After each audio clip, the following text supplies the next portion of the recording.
As we gather to reflect on the blessings in our lives, let us remember that Thanksgiving is much more than just a feeling or an attitude. It is actually the bridge that connects us to the very source of life itself.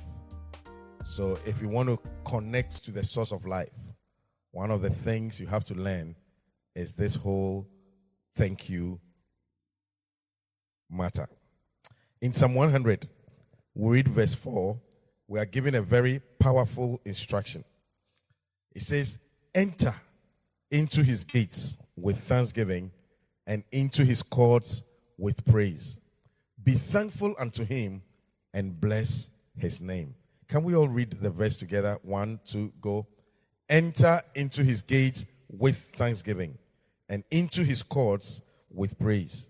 Be thankful unto him and bless his name. You see the first word. What's the first word? Enter. These words reveal that thanksgiving is more than just a reaction to God's blessings.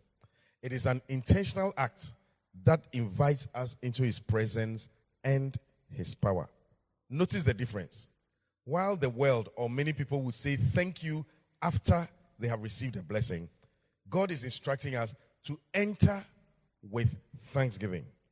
This shift in perspective transforms thanksgiving from an after a reception thing into a proactive pathway. It is how you enter. So even before you receive anything, you are coming with thanksgiving. Many people will say thank you after, but now God is instructing us the way to say thanksgiving, to say thank you as a pathway to experiencing his presence. So you can understand that Scripture calls for us to approach God with thanksgiving, making it the very foundation of our worship and relationship with him. So it is not because you have received anything per se. Because of who God is, we thank him. We must come with thanksgiving before we can even see him. Can you understand it? So we are not going to wait till, because many people are going to look at it and say, what have I received this year? I haven't received much. And so you may not want to say thank you. But he's saying that, listen, if you even want to see me, you must start with thanksgiving. Are you with me? Okay. So entering with thanksgiving is a very deliberate act that has profound spiritual significance. And I'm going to give you some reasons why we must start and enter with thanksgiving. Number 1, thanksgiving acknowledges God's sovereignty. We recognize God's authority, control over all aspects of life. He is supreme. He is sovereign. We are giving thanks for God's greatness, recognizing that he is far greater than we are. So we enter with thanksgiving because we have a recognition of who he is and his sovereignty. He is God. He is much bigger than you are. And the fact that you can even have access into his presence is something we are grateful to God for. You know, not everybody will receive you when you want to see him. Isn't it? Are you aware of that? That you can't go anywhere and expect to see a big man. You can't go maybe to the Jubilee House and say, I've come to see the president. But here we are. We can come before his presence. And that's why he's saying that the access you have, don't take it for granted. Say thank you. Because in life, many people will turn us down. Many places we can't have access to.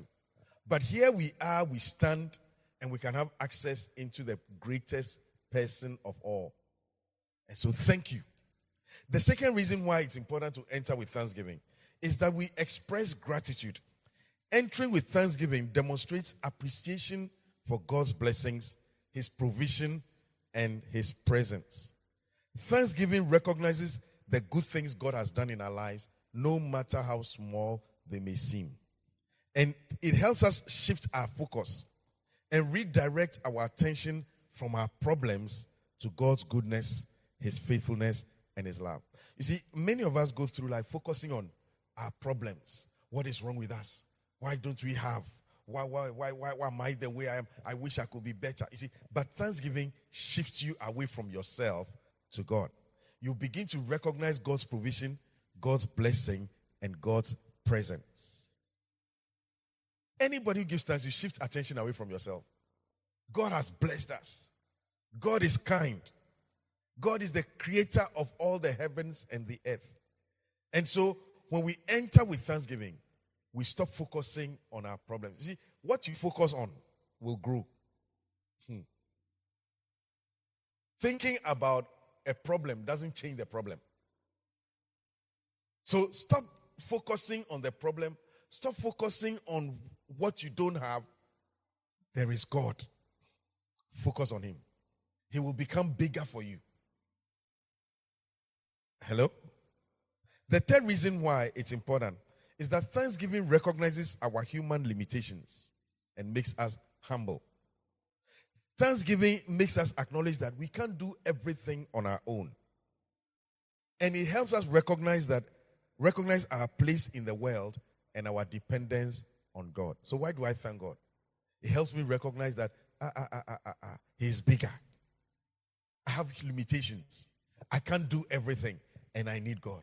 So every time you take thanksgiving away, you can imagine, you're actually saying that I can do everything by myself. I don't need help. I don't need God. You're actually saying that I am like God. I don't need Him. But when you begin to recognize God and you thank Him, you are actually saying that I recognize that my place in the world and I depend on God. By acknowledging God's sovereignty, thanksgiving helps us to cultivate a deeper understanding of God's character. It gives us a greater sense of dependence on Him and a more humble attitude. So once you take thanksgiving out of your life, you look at what we're actually saying. You are actually saying that I don't acknowledge that God is sovereign. I don't need to say thank you because God hasn't done anything for me. I can look after myself and I'm equal to God, or I don't need God. But if you recognize God, you say thank you because you recognize your limitations, and it's a sign of humility. Anybody who thinks he doesn't have limitations exalts himself, he becomes proud. You see, this whole thing about thanking God at the end of the year, it's such a major thing. Because it shows that we can look back and say, God, you've held us. We are not self-made. We recognize that without your providence, without your blessing, without your mercy, without your intervention, without your provision, without you leading us, where would we be? That makes you recognize God. So even coming to say thank you makes you recognize that there is a God whom we serve and He's supreme. When we choose to focus on thanksgiving, we all begin to see the world through different eyes. We start to notice even the small blessings that go often unnoticed. The beautiful sunsets, the warm meals that you enjoy, a loving word from a friend, somebody who points you in the right direction. And as we cultivate a heart of gratitude, we become more aware of God's presence each moment. I mean, you just think, if you wake up in the morning and first thing you do is say thank you, what are you actually saying? I recognize there's God. And I give Him thanks for waking me up. And I give Him thanks for leading me through the day. So just by saying thank you, we recognize God. By coming here as a church to collectively say thank you, we are actually declaring that we recognize God. He's alive. He has been with us. He has taken us through. He has provided for us. He has protected us. He has blessed us. But thanksgiving is not just a personal experience. When we gather with others to give thanks, we remind each other that we are not alone, that we all have a story of intervention and helps. And it is humbling to see somebody, you think that the person doesn't have a need. You know, sometimes when you look at people, there are people who, it's like, because you are in need and because they are carefree and because they seem to have something, it's as if they never have a need. But when we all come together, great and small, big and whatever it is, male, female, and all of us begin to give thanks in our own way, it is humbling. Because everybody, you can see that everybody has a reliance on God, no matter who they are, no matter what they have, no matter the position they occupy. Isn't it humbling to see maybe the president of a country come and acknowledge that, God, you've been good to me? Isn't it humbling to see maybe the commander of the armed forces, as powerful as he is, to come at the end or come into the house of God and say, I'm coming to give you thanks? Because when I look back, when I reflect, when I remember, I recognize you. The silent hand in my life. You've guided me. You've preserved me. I'm still alive by your grace. So thanksgiving then is the bridge that connects us to the heart of God, who is the source of all life and blessing. Thanksgiving is about the pathway that leads us to experience the fullness of God, to taste and see that the Lord, He is good. So let us give thanks with a grateful heart, knowing that it is not just a feeling, but a choice that can transform our lives and connect us to God as the source Himself. Our thanksgiving is more than just a sentiment. It is very deliberate. It is cultivated. It is a nurtured response to the daily blessings in our lives. Many of us pray fervently, but now we are learning also to thank God more fervently. And as a church, we are incomplete without expressing our deepest gratitude to God. While some people complain and they justify why they should complain, thanksgiving is the pathway to life. Last week we looked at how to communicate thanksgiving.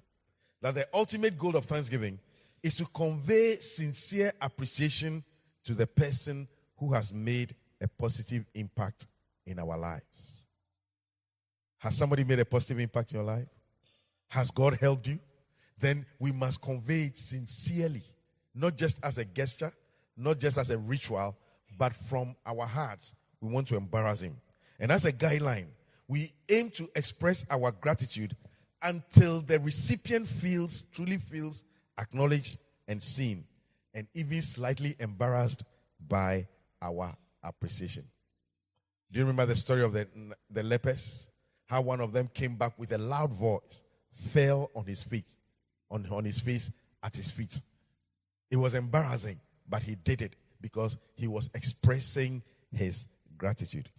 The expression of your gratitude should be proportional to the value of what you have received. In other words, the magnitude of your thanksgiving should match the magnitude of the gift or kindness. So if God has done a lot for you, then express it a lot. If you think God has done nothing for you, then you find that your attitude will be a very ritualistic gesture. Has God done anything for you? Have you reflected on it? Can you say that indeed the Lord has been good and His mercies endureth forever? So the goal of thanksgiving is to make the person who has helped you to recognize how grateful you are. The person must say that this guy, after when you leave the person's presence, the person might say, this guy came to say thank you. It's not just an arbitrary gesture to fulfill a duty. It is a heartfelt, cultivated sentiment of showing appreciation to God. So let me tell you the story of the woman with the issue of blood in Mark chapter 5 from verse 25. For 12 long years, this woman suffered from a chronic bleeding condition. It says that a woman had an issue of blood 12 years. According to the Jewish law, her condition made her unclean, and so she was shunned by society. Despite all her efforts to find a cure, she spent all her money on doctors and treatments, but nothing seemed to work. One day, this woman heard about Jesus Christ, the healer and a miracle worker who had come to town. Desperate for a cure, she decided to take a risk and reach out to him. She pushed through the crowds on bended knees, hoping to touch Jesus' cloak, believing that if she could just touch him, she will be healed. As she touched the hem of Jesus' garment on bended knees, this woman felt a surge of power flow through her body, and her bleeding stopped instantly. And she knew that she was cured. Interestingly, she would have slipped away very quietly. without anybody even noticing what had happened. If Jesus Christ had not stopped there and asked the question, who touched me? Who touched me? In verse 30, Jesus, immediately knowing himself that virtue had gone out of himself, turned him about in the press and said, who touched my clothes? So if Jesus Christ had not stopped to ask that question, this woman would have come in, gotten a miracle, and gone away quietly. Are we like this woman? You come into church, you come into the presence of God every Sunday. God touches you. God heals you. God opens a door for you. God brings your children back to you. God gives you a breakthrough, but you always take the miracle and walk away silently, and nobody knows what God has done for you. And many people will come in quietly and want to sleep out quietly. They come into the year 2024, they want to end the year 2024, and they never say anything that God has done for them. Jesus asked, who touched me? Because I feel that somebody has taken something from me. And the person is going away quietly. You see what Jesus said, where are the 9? Won't you stop and testify? Won't you let other people know what he has done for you?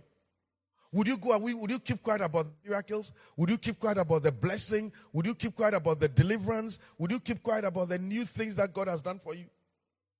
There are too many people who are silent, who never talk, who never even reflect that I have been sick for 12 years. And after 12 years, when I entered into the presence of God, he touched me. And there are people, even if you ask them, do you have a testimony? They refuse to even give a testimony. Because they've stolen something and they are going away quietly until Jesus says, who touched me? This woman now fears that she's in trouble. And she now comes forward and she fell at Jesus' feet. Look at it again. Now that she has been discovered, she's not embarrassed. She now falls at Jesus' feet. Jesus, with compassion and kindness, now says, look at verse 34. He says, and he said unto her, daughter, thy faith hath made thee whole. Go in peace. Interestingly, everywhere you see a miracle like this, there's a statement that Jesus made. Thy faith has made thee whole. Remember the leper? He was healed, but he was made whole after he came back to say thank you. This woman was healed, but it was only after she testified that she was made whole. Can you see what Thanksgiving does? Any negativity in our past will not follow us into 2025. Why? Because we came back to say, Pape, Yetawase, thank you. Do you want to end up 2025 healed or whole? I want to go into 2025 whole.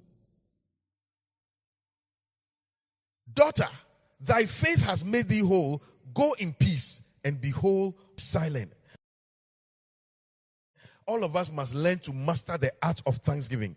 That will make people wonder, what at all has God done for us that warrants this level of thanksgiving and behavior? Where we come with a loud noise, where we fall down on our face, where we give offerings, where we are excited because Nyakopon waye biamaye. Thanksgiving must never be a casual gesture in your life. It will frustrate your future. In Psalm 50 verse 23, it says, he who offereth sacrifices thanks offering, the NIV version. He who sacrifices thank offerings honors me, and he prepares the way so that I may show him the salvation of the Lord.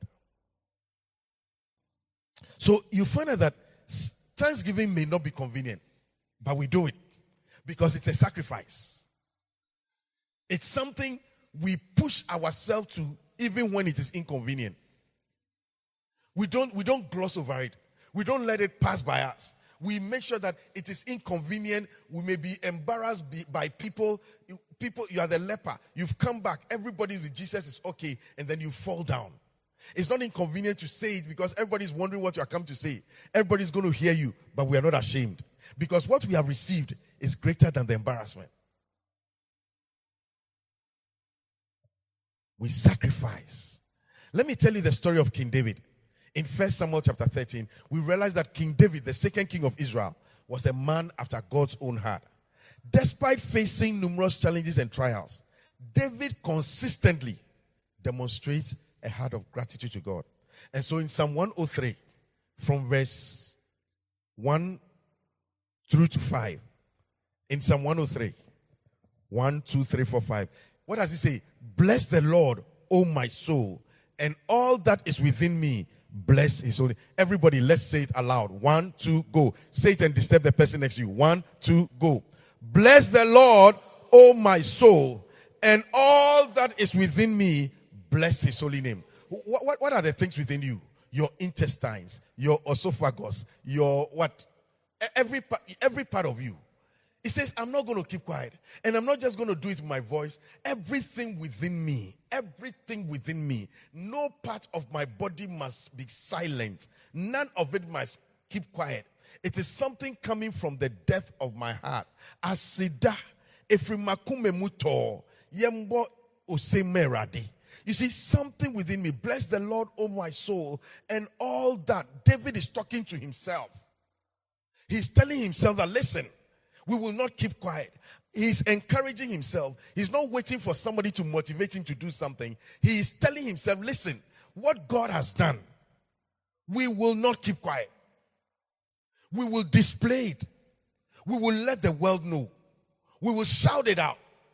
Bless the Lord, O my soul, and all that is within me. Bless his holy name. You can see David as a king, but he's not embarrassed. He's not ashamed. He says that I'm a king. I know that there are protocols. I know that there's diplomacy. But listen, when it comes to what the Lord has done, you don't know my story. You don't understand it. And so bless the Lord, O my soul, and all that is within me.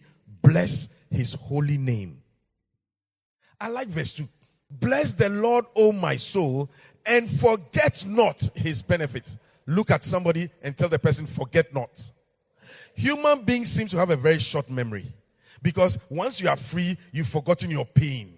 Once you have a child, you've forgotten the reproach of not having a child. Once you've passed your exam and gotten a school, you've forgotten how it was like struggling. Once you have a job and you're earning an income now, you've forgotten how it was like when you didn't have a job. People have short memories. And just even yesterday, some people have forgotten.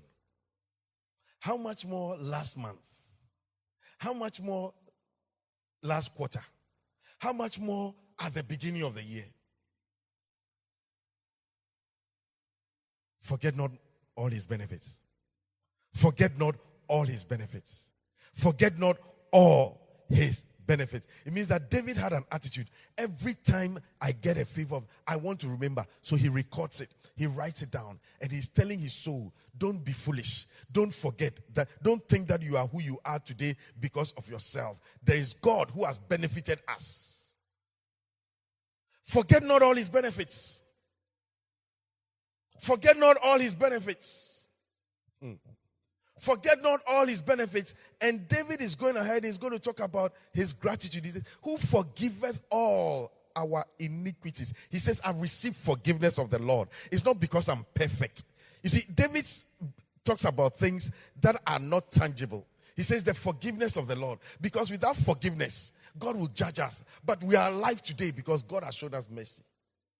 It's a benefit. You can take it for granted. You can think you deserve it. But for those of us who have gone through the year and we haven't done everything right, we cannot forget the benefits of the Lord. He forgives us. He cleanses us. He restores us. Forgiveness of sins. Forgiveness of sins. Forgiveness of sins. Can you remember how you felt so guilty? Can you remember how it was so heavy on you? Can you remember when you didn't think you could even access the presence of God again? Yet, forgiveness of sins. Who healeth all our diseases. He says, I've been healed, oh. I've been healed, oh. I've been healed, oh, from that cold, from that cough, from that headache, from that infection. I've been healed. I've been healed. All. who redeemeth thy life from destruction. I've been saved.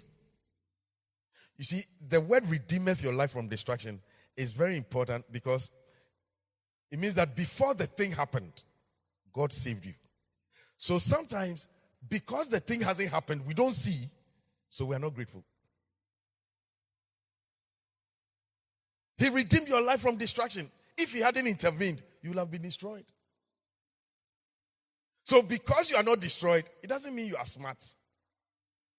It was because God intervened in areas that you will not be destroyed.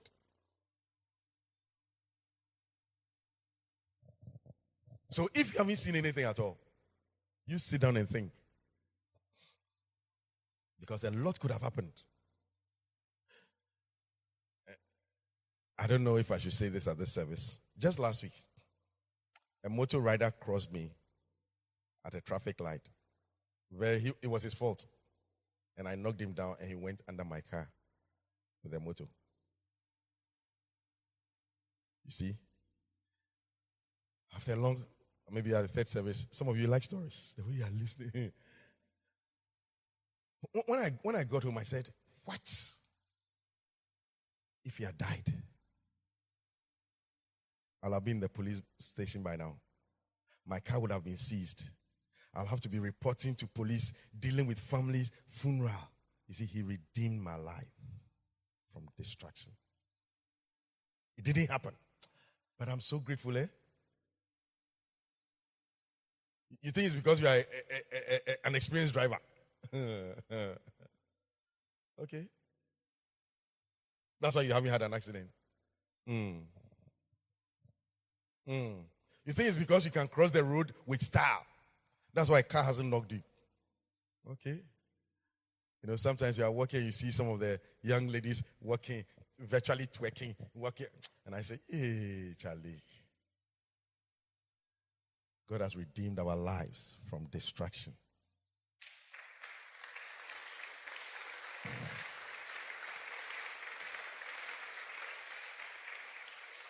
That part of the verse always frightens me. Because it's like, what could have happened that didn't happen? If it had not been for the Lord on our side. What could have happened? What could have happened in January that didn't happen? How did I survive February? What could have happened in March? What could have happened to you? You see, and sometimes you are still stubborn. It's God, David said, Charlie, this one's their benefits. So it's not because we deserve them. We deserve maybe our salary, but there were benefits. Who redeemeth our life from destruction, and who crowns our lives with loving kindness and tender mercies, who satisfieth our mouth with good things, so that thy youth is renewed like the eagles. You see, David's gratitude was rooted in his recognition of God's faithfulness and goodness. So that even things that are not tangible, because some of you are only looking for a house, you're only looking for a car, you're only looking for a shirt. But look at it, the forgiveness, the redemption, the crowning your life with loving kindness and tender mercies, satisfying your mouth with good things. God's benefit includes forgiveness, healing, redemption, and satisfaction. And David came before God and said, bless the Lord, O my soul, and all that is within me. Bless his holy name. Look at the story of Job. In Job chapter 1 verse 21, Job displayed such gratitude in the midst of suffering. The guy is suffering. He's a righteous man and blameless, and yet he suffers unimaginable loss and pain.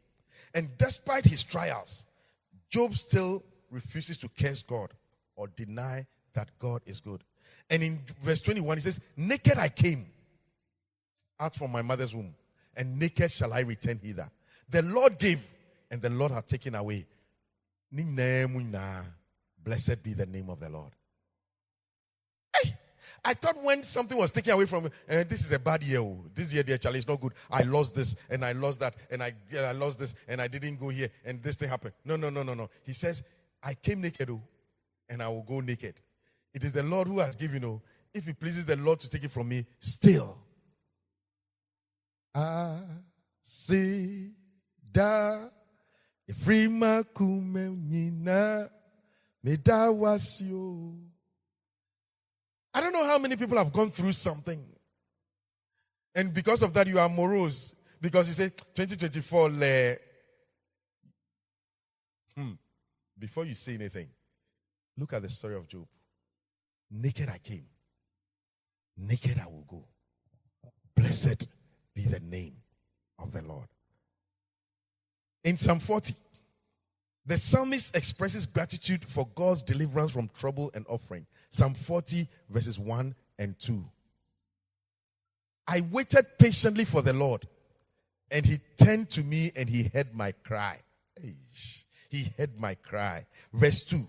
He lifted me out of he brought me also out of an horrible pit, out of the miry clay, and set my feet upon a rock and established my goings. How many people have prayed and God has answered? What did he do? He delivered me. God delivered and transformed my life.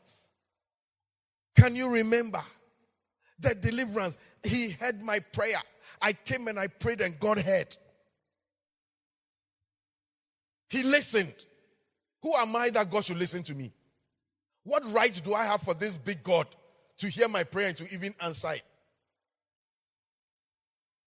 Yet he heard my prayer. He heard my prayer and he answered it. And what did he do? He brought me out of an horrible pit. Hey, Charlie, there was a pit that had been dug for you. And they put you in. And it was like, we're going to finish you. God brought you out of an horrible pit. Out of the miry clay.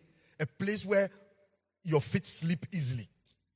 And he set my feet upon a rock and established my goings. Wow. What a God. What a God. So you find out that David again is grateful because his gratitude is rooted in God's deliverance and transformation. I see what the Lord has done for me. I see how the Lord has brought me to church. Me pa. Hey, I can sit in church and join the hymn choir. Today, me too, I can sit in church and sing. Me too, I can sit in church and even listen to the word on a Sunday morning. A few years ago, my friends, I would have been drunk. I'll have been at the beach. I'll have been waking up with a hangover. But he saved me. He brought me out of a horrible pit. He delivered me from bad friends. He delivered me from the snare of fowlers. They had created traps for me, but the Lord delivered me. You see, and again I say, you have no idea the evil that is in this world. Evil, the whole world lieth in wickedness. And how sometimes many people are just plotting for you, and God delivers you. We don't take it for granted. At all. That you come from a particular background where if God hadn't touched you this year, by now, where would you be? What would have happened to you? Let me end with the story of the woman with the alabaster box who displays such gratitude for forgiveness of sins. Everybody's criticizing her, but in Luke chapter 7, from verse 36 to 50, we hear the story of a woman with an alabaster jar of perfume who anoints Jesus' feet, demonstrating her gratitude for forgiveness. This woman's gratitude was not just a feeling, but she was expressing her love and appreciation that she had met Jesus Christ who had forgiven her. Everybody called this woman a sinner, but Jesus met her and received her. Everybody says this woman, we don't want her around, but Jesus met her and received her. To the world, she was an outcast. She was a leper, but Jesus received her. The story of the woman with the alabaster box is a powerful illustration of gratitude and forgiveness. A woman who is known for her sinful lifestyle came to Jesus while he was dining at the home of Simon, a Pharisee. And I'm sure you know the Pharisees, they are law abiders and law keepers, and they look down on people a lot. If you don't measure up, you can't get to them. She brought an expensive alabaster jar of perfume and she poured it on Jesus' feet, washing them with her tears and drying them with her eye. At the third service, I'll do a physical demonstration. Can you imagine? You see, you don't know this. You go to a meeting and you see this woman who releases her hair and she's crying and she's cleaning Jesus' feet, and you say, you have no idea of what her story is. You have no idea of how she feels. I told you, your gratitude must match what you have received. So she understands what she has received.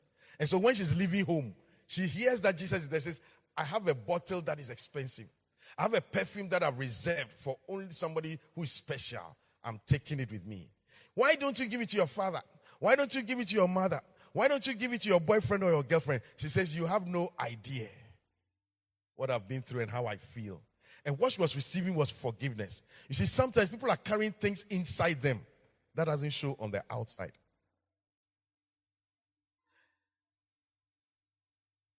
I don't want to get into a bit of theology, but physical sickness is on the outside. When you are sick, everybody will see. When you are healed, everybody will see. But the brokenhearted, the pain, the wounds that people carry inside. This morning, all of you are sitting here very nicely dressed.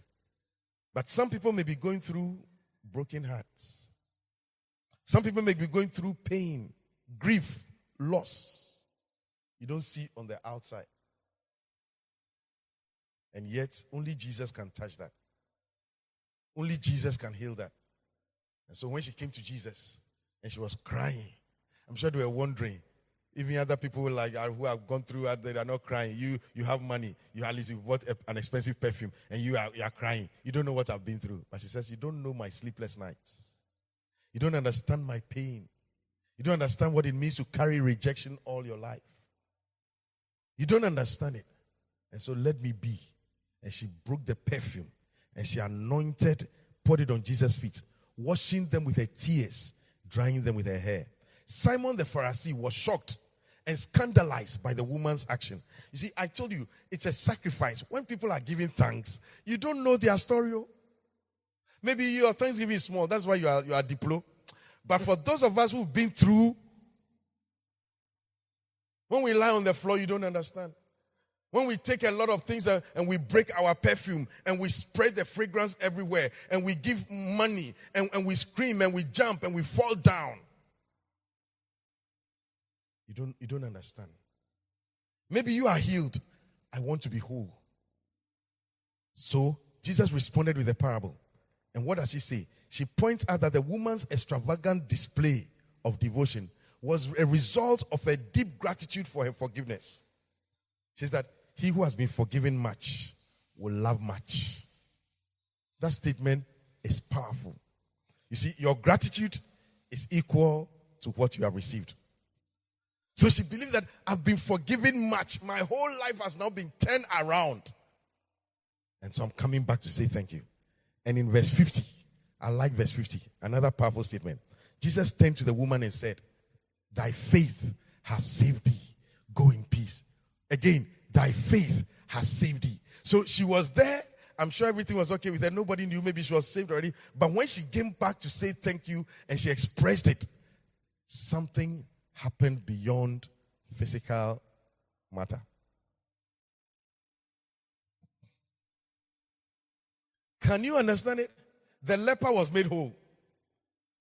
The second story we read, the woman with the issue of blood, she was made whole.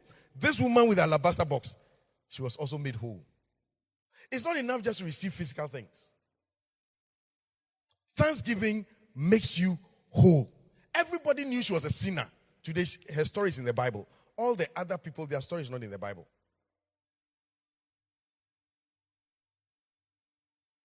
It is important for you to give thanks. It is important for you to understand the gravity of saying thank you. Your faith has saved you. This story highlights the transformative power of forgiveness and gratitude, demonstrating that our response to God's mercy should be one extravagant devotion and love. Despite trials, despite suffering, despite challenges, these individuals chose to focus on God's goodness, His faithful, and their deliverance and His deliverance. So as we reflect on these stories, may we be inspired to cultivate a heart of gratitude, recognizing God's blessings and benefits in our lives. So I told you, every one of us must have 5 reasons So I'm going to go through a few reasons for us as a church to thank God for this year. Number one, we thank God for his faithfulness and his provision. And we express our gratitude for the financial support, the volunteers, and the resources that enables us to continue thriving as a church. God has been faithful. God has provided for us. God has been faithful. God has provided for us. Number two, we thank God for spiritual growth and transformation. Celebrate the testimonies of salvation, healing, and restoration. Celebrate the story of spiritual growth and transformation that has taken place in the lives of the members. Look at your own life. Look at the Tuesday Bible studies. Look at the things you have learned. Look at what it has done for you, maybe silently and quietly, but it's giving you a grounding because God has revealed himself to you through his word. And every time we gather, you learn something. It has made you different. Now when you compare yourself to people around you, you find out that, now you also know God. You are not just a churchgoer. You know God. There's been a spiritual growth. Number three, thank God for our influence and impact in the community. Thank God for the opportunities the church has had to serve and impact the community. Our outreach programs, our ministries, our cells, maximum impact, Easter, the H2O, which will start again. And even more recently, just yesterday or 2 days ago, the children's party. I watched the children and I was like, wow, thank God. Thank God that people who are not even members of the church can benefit from our impact. Not everybody can do that. God must have done something with us. God must have touched people's life with his generosity to the church. Then thank God for the leaders of the church. Thank God for your pastor.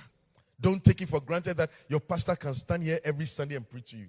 No, you've got to be grateful that you have a pastor who teaches you and feeds you the word with understanding, who guides your instructions in the word, who prays for you and has given his life to shepherd you and watch over your soul.